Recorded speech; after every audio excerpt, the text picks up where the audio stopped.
Well, the war against ISIS in Iraq and Syria has been closely followed by major news outlets, but what appears to not have received as much attention are reports of persecution of Christian refugees.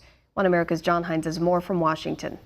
Several GOP members of Congress are pushing legislation that would give Christians in Middle Eastern nations who are being targeted by radical Islamic terrorists preference for refugee status in the United States.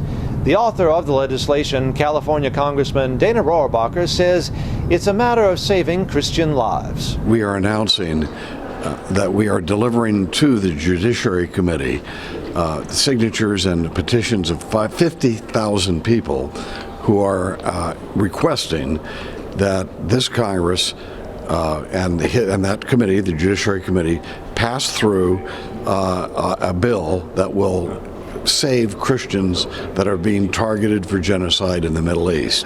That bill has to be taken through the Judiciary Committee onto the floor and voted. We're asking for that vote. That vote Rohrabacher and others are asking for must start in the Judiciary Committee because it has jurisdiction over immigration policy.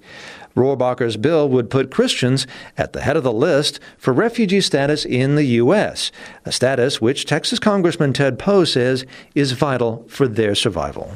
This legislation is important because there needs to be a U.S. recognition that Christians are the most persecuted religion in the world. 90,000 were murdered in 2016.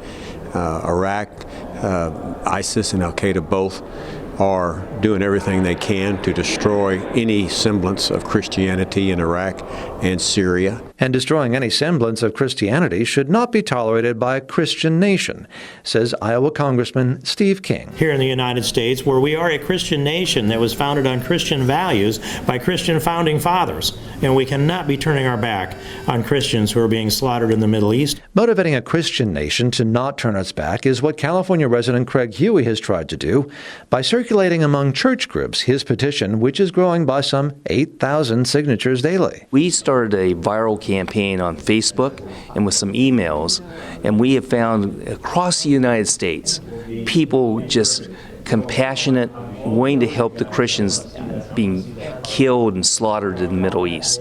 So they've signed these petitions wanting Congress to get this bill out of committee, the bill that Congressman Rohrabacher put in that actually saves the Christians from genocide by allowing them to be able to come into the United States. Rohrabacher is hoping more Americans will contact their member of Congress to urge a vote on his bill, H.R. 565, the Save the Christians from Genocide Act. John Hines, One America News, Washington.